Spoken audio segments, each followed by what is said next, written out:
नमस्कार, good evening.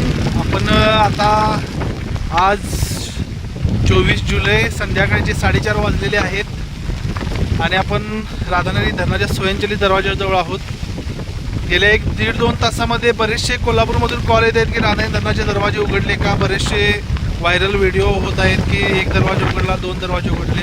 तर आपल्या सर्वांसाठी महत्त्वाची सूचना आहे की राधानगरी धरणाचे एकही दरवाजा आत्तापर्यंत उघडलेला नाही आहे आणि लवकर उघडण्याची शक्यता पण नाही आहे, कारण अजून धरणाची लेवल 344.62 ही आत्ता आहे.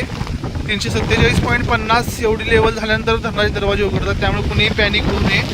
पावसाचा जोर दुपारपासून पुन्हा वाढलेला आहे. आपण बघू शकता पाऊस आणि वारा प्रचंड प्रमाणात या ठिकाणी आहे.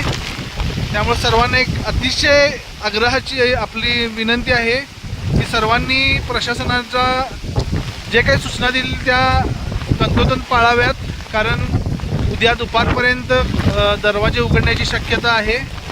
त्यामुळं सर्वांना अगदी कळकळीची विनंती आहे की आपण जर नदीकाठी असाल, पूरग्रस्त भागात असाल तर लवकरात लवकर स्थलांतर करण्यास काही हरकत नसावी, कारण पावसाचा जोर वाढलेला आहे. पुन्हा एकदा राधानगरीमध्ये दुपारपासून पावसाचा जोर वाढलेला आहे. वारं दिवसभर आहेच. त्यामुळे हा व्हिडिओ पूरग्रस्त भागातील सर्व लोकांपर्यंत पोचवा आणि लवकरात लवकर सुरक्षित स्थळी आपण आपलं स्थलांतर करावं असं मला वाटतं. धन्यवाद.